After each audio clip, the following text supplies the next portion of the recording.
জয় মা কালী, জয় বাবা শনিদেব, জয় বাবা ভোলেনাথ। তো নমস্কার বন্ধুরা, আজকে আমরা আলোচনা করতে চলেছি মেষ রাশি বা লগ্নের জাতক জাতিকাদের এই এপ্রিল মাসের তৃতীয় সপ্তাহটা কেমন যাবে, আদেও কি ভালো কাটবে এই এপ্রিল মাসের তৃতীয় সপ্তাহটা মেষ রাশি বা লগ্নের জাতক জাতিকাদের, নাকি বিগত সময়ের মতোই এই সময়টাও খারাপ কাটবে, সবই কিন্তু আলোচনা করতে চলেছি। এছাড়াও এই ভিডিওর মাধ্যমে আমি আপনাদের জানাতে চলেছি একটি অন্যতম বিষয় যেটা খুবই গুরুত্বপূর্ণ হতে চলেছে এই এপ্রিল মাসে। আপনাদের মধ্যে বহু মানুষ আছেন সেই বিষয়টি জানেন, বহু মানুষ আছেন জানেন না। যারা জানেন না তাদের উদ্দেশ্যে কিন্তু বলছি যে এই 2025 সালে এপ্রিল মাস অত্যন্ত বেশি গুরুত্বপূর্ণ হতে চলেছে, কারণ 29শে মার্চ শনিদেব মীন রাশিতে প্রবেশ করবে কুম্ভ রাশিকে ছেড়ে। শনিদেব মীন রাশিতে প্রবেশ করে কিন্তু রাহুর সঙ্গে একটি জুটি তৈরি করবেন। শনি ও রাহুর সেই জুটিকে কিন্তু জ্যোতিষশাস্ত্রে বিনাশকারী জুটি হিসাবে মানা হয়। এই বিনাশকারী শব্দটা শুনেই আপনারা বুঝতে পারছেন যে খুব একটা ভালো জিনিস যেটা নয়। এই বিনাশকারী জুটির প্রভাব এই সময় প্রতিটি রাশির মানুষের উপর কিন্তু এসে পড়বে। প্রতিটি মানুষকে কিন্তু এই সময় সতর্ক থাকতে হবে, কারণ এই সময় প্রতিটি মানুষকে কিন্তু প্রভাবিত করতে পারে এই বিনাশকারী জুটির প্রভাব। এই বিনাশকারী জুটির কিন্তু আরও একটি নাম রয়েছে। এই বিনাশকারী জুটিকে কিন্তু পিশাচ যোগও বলা হয়। এই পিশাচ যোগ নামটা শুনেও আপনারা বুঝতে পারছেন যে খুব একটা ভালো জিনিস যে এটা মোটেও নয়। এই পিশাচ যোগের প্রভাব প্রতিটি রাশির মানুষের উপর এই সময় যে পড়বে তা তো আমি আগেই বললাম। তবে এই পিশাচ যোগের প্রভাবে প্রত্যেক রাশিকে যে সতর্ক থাকতে হবে তা কিন্তু কোনো ব্যাপার নেই। কিছু কিছু রাশি কিন্তু অত্যন্ত বেশি সফল বা অত্যন্ত বেশি লাভবান হতে চলেছেন এই পিশাচ যোগের প্রভাবের ফলে। আবার কিছু কিছু রাশিকে সতর্ক তো থাকতেই হবে, আমি তো বললামই। তবে ঘাবড়ানোর কোনো ব্যাপার নেই। এই পিশাচ যোগের হাত থেকে বাঁচার জন্য আমি আপনাদের কিছু টোটকা বলে দেবো এই ভিডিওর মাধ্যমে। সেই টোটকাগুলো যদি আপনারা মানেন, এই এপ্রিল মাসে কিন্তু পিশাচ যোগ আপনাদের স্পর্শ করতে পারবে না।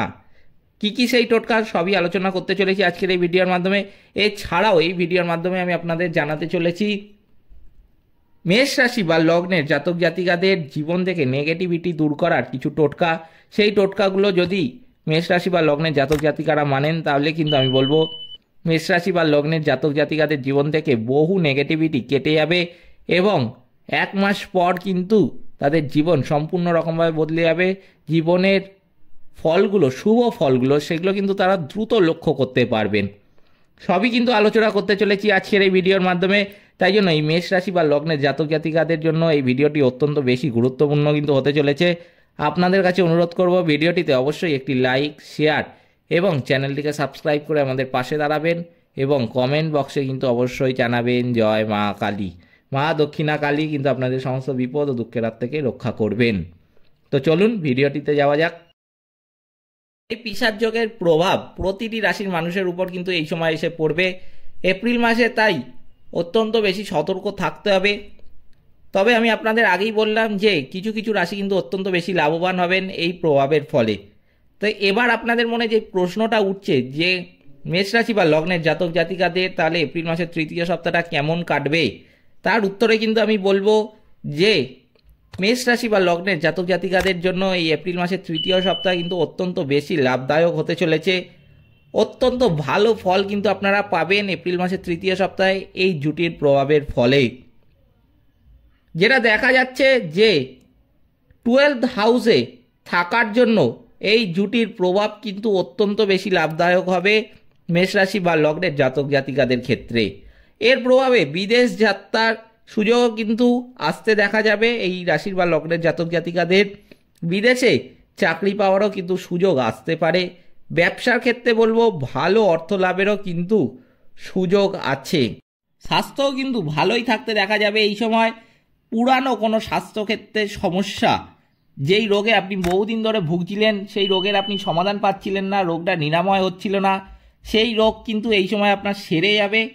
চিন্তার কোনো কিন্তু কারণ লক্ষ্য করা যাচ্ছে না এই মেষ রাশি বা লগ্নের জাতক জাতিকাদের জন্য এপ্রিল মাসের তৃতীয় সপ্তাহে। বিভিন্ন দিক থেকে কিন্তু এপ্রিল মাসের তৃতীয় সপ্তাহটা অত্যন্ত বেশি লাভদায়ক হতে চলেছে মেষ রাশি বা লগ্নের জাতক জাতিকাদের ক্ষেত্রে। যে কোনো বড় ডিসিশন কিন্তু জীবনের আপনারা এই সময় নিতে পারেন। কোনো অসমাপ্ত কাজ সেটাও কিন্তু সমাপ্ত হবে এই সময়। পারিবারিক কোনো ঝগড়া ঝামেলা যেটা আপনাদের বহুদিন ধরে চলছিল, সেই ঝগড়া ঝামেলাটার সমাধান আপনি পাচ্ছিলেন না, সেই ঝগড়া ঝামেলাও কিন্তু আপনাদের মিটে যেতে চলেছে এই সময় কিন্তু বিভিন্ন সমস্যার সমাধান আপনি পেয়ে যাবেন। অতএব ভালোই কাটবে বিভিন্ন দিক থেকে এই মেষ রাশি বা লগ্নের জাতক জাতিকাদের এপ্রিল মাসের তৃতীয় সপ্তাহটা।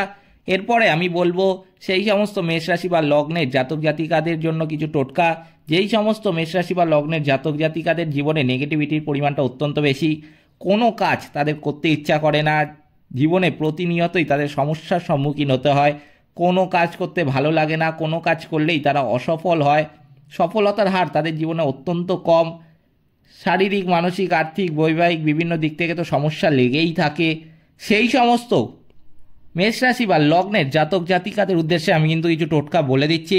সেই টোটকাগুলো যদি তারা মানেন, আমি কিন্তু বলবো তাদের জীবন 1 মাস পর সম্পূর্ণ রকমভাবে বদলে যাবে এবং জীবনে সুফলগুলো সেটা কিন্তু তারা দ্রুত লক্ষ্য করতে পারবেন।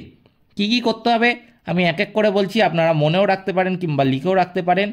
প্রথমে যেটা করতে হবে এই মেষ রাশি বা লগ্নের জাতক জাতিকাদের, সেটা হলো অবশ্যই সূর্যদেবকে কিন্তু জল অর্পণ করবেন। পশু পাখিদের কিন্তু অবশ্যই খাবার খাওয়াবেন। এক্ষেত্রে আপনাদের আমি পরিষ্কার করে বলে রাখতে চাই যে পশু পাখিদের খাবার খাওয়াবেন আর নেগেটিভিটি কেটে যাবে। শুধু এই রকম ভেবে যদি খাবার খাওয়াতে যান, আমি কিন্তু বলবো তাহলে কোনো কাজ হবে না। যতটাই খাবার খাওয়াবেন ভালোবেসে মন থেকে কিন্তু খাবার খাওয়াবেন, অর্থাৎ দুচ্ছাই মানসিকতা নিয়ে কিন্তু খাবার খাওয়াতে যাবেন না, তাহলে কিন্তু কোনো লাভ আপনাদের হবে না। যদি লাভ নাই হয় তাহলে আমি বলবো যে সেই কাজ না করাই ভালো। ভালোবেসে মন থেকে খাবার খাওয়াবেন। আপনার যদি সামর্থ্য হয় আমি বলবো যে প্রতিদিন দুবেলা করেও খাবার খাওয়াতে পারেন। যদি আপনার সামর্থ্য না হয় আপনি প্রতিদিন একবেলা করেও খাবার খাওয়াতে পারেন। পুরোটাই নির্ভর করছে আপনার সামর্থ্যের উপর, কিন্তু ভালোবেসে মন থেকে খাবার খাওয়াবেন, তবেই কিন্তু শনিদেবের আশীর্বাদ সহজেই লাভ করতে পারবেন এবং শনিদেবের নেগেটিভিটি আপনার সহজেই জীবন থেকে কিন্তু কেটে যাবে। শনিবার দিন কিন্তু অবশ্যই নিরামিষ খাবেন। শনিবার দিন ঘরে বাইরে যেখানেই থাকুন না কেন নিরামিষ আহারই কিন্তু গ্রহণ করবেন। অনেকে আছেন সকালবেলা নিরামিষ খান, রাত্রিবেলা আমিষ খেয়ে নিচ্ছেন, আবার রাত্রিবেলা নিরামিষ খাচ্ছেন তো সকালবেলা আমিষ খেয়ে নিচ্ছেন। এরকম করলে কিন্তু হবে না। শনিবার দিন যতবারই খাবার খাবেন ঘরে বাইরে যেখানেই থাকবেন নিরামিষ আহারটাই কিন্তু গ্রহণ করবেন। পূজা অর্চনার দিকে একটু মন দেবেন মেষ রাশি বা লগ্নের জাতক জাতিকারা, তাহলে কিন্তু বহু নেগেটিভিটি আপনাদের এমনিতেই কেটে যাবে। এইগুলো কিন্তু করতে হবে মেষ রাশি বা লগ্নের জাতক জাতিকাদের জীবন থেকে নেগেটিভিটি দূর করার জন্য। এরপরে আমি বলবো পিশাচ যোগের হাত থেকে বাঁচার জন্য কি কি করবেন।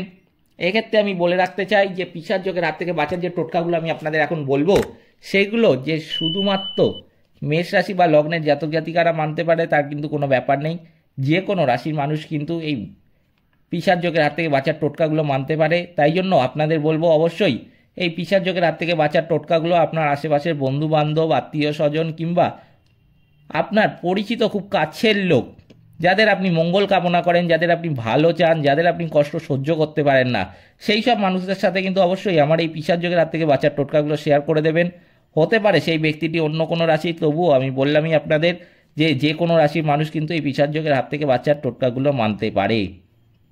এই পিশাচ যোগের হাত থেকে বাঁচার টোটকাগুলো মানার উপযুক্ত সময়টাও আমি আপনাদের বলে দিচ্ছি। আপনারা এপ্রিল মাসে তো মানবেনই পিশাচ যোগের হাত থেকে বাঁচার টোটকাগুলো। এছাড়াও আমি বলবো যে যদি ভিডিওটা আপনারা মার্চ মাসের মধ্যবর্তী সময় কিংবা শেষের দিকে দেখে থাকেন, তাহলে আমি বলবো যে যবেই দেখছেন তবে থেকেই কিন্তু এই পিশাচ যোগের হাত থেকে বাঁচার টোটকাগুলো মানতে শুরু করে দেবেন। কারণ যত দ্রুত মানতে পারবেন তত দ্রুত কিন্তু ভালো ফলটা পাবেন এবং এই পিশাচ যোগ কিন্তু আপনাদের স্পর্শ করতে পারবে না। কি কি করতে হবে পিশাচ যোগের হাত থেকে বাঁচার জন্য? প্রথমেই যেটা করতে হবে অবশ্যই কিন্তু শনিদেব ও রাহুর যে বীজ মন্ত্র আছে সেটা কিন্তু পাঠ করবেন। অন্ধ ব্যক্তিকে কিন্তু খাবার খাওয়াবেন। ধরুন আপনি দৈনন্দিন জীবনে কোথাও যাচ্ছেন, আপনি অফিসে যাচ্ছেন, আপনি ব্যবসায় যাচ্ছেন, রাস্তায় কোথাও অন্ধ ব্যক্তি যা দেখলেন, আমি কিন্তু বলবো আপনার সামর্থ্য মতো অবশ্যই সেই অন্ধ ব্যক্তিটিকে খাবার খাওয়াবেন। আপনি যা ইচ্ছা খাবার খাওয়াতে পারেন, পুরোটাই নির্ভর করছে আপনার সামর্থ্যের উপর, কিন্তু খাবার অবশ্যই খাওয়াবেন সেই অন্ধ ব্যক্তিটিকে। কারণ এই সময় অন্ধ ব্যক্তি দেখা কিন্তু ভগবান দেখার থেকে কম কিছু নয়। কুকুরকে অবশ্যই রুটি খাওয়াবেন এই সময়। হনুমান চল্লিশা পাঠ করবেন যে কোনো সমস্যার সমাধানের জন্য। পিশাচ যোগ দূর করার জন্য তিল, লোহা, সর্ষের তেল, কালো কাপড়, চামড়ার জুতো ইত্যাদি কিন্তু দান করবেন। অমাবস্যার দিন সূর্যাস্তের সময় প্রবাহমান জলে কিন্তু একটা নারকেল ভাসিয়ে দেবেন। প্রতিদিন সংকটমোচন, হনুমান অষ্টক, আর সুন্দরকাণ্ড পাঠ করতে পারেন, এতেও কিন্তু পিশাচযোগের হাত থেকে অনেকটাই ভালো ফল পাবেন। এইগুলো আপনাদের মানতে হবে পিশাচযোগের হাত থেকে বাঁচার জন্য। এছাড়া মেষ রাশি বা লগ্নের জাতক জাতিকাদের জীবন থেকে নেগেটিভিটি দূর করার টোটকাগুলো তো আমি আপনাদের আগেই বললাম এই ভিডিওর মাধ্যমে। এই ছিল মেষ রাশি বা লগ্নের জাতক জাতিকাদের এপ্রিল মাসের তৃতীয় সপ্তাহের রাশিফল। ভিডিওটিতে অবশ্যই একটি লাইক, শেয়ার এবং চ্যানেলটিকে সাবস্ক্রাইব করে আমাদের পাশে দাঁড়াবেন এবং কমেন্ট বক্সে কিন্তু অবশ্যই জানাবেন জয় মা কালী। মা দক্ষিণা কালী কিন্তু আপনাদের সমস্ত বিপদ ও দুঃখের হাত থেকে রক্ষা করবেন। সকলে ভালো থাকবেন, সুস্থ থাকবেন। নমস্কার।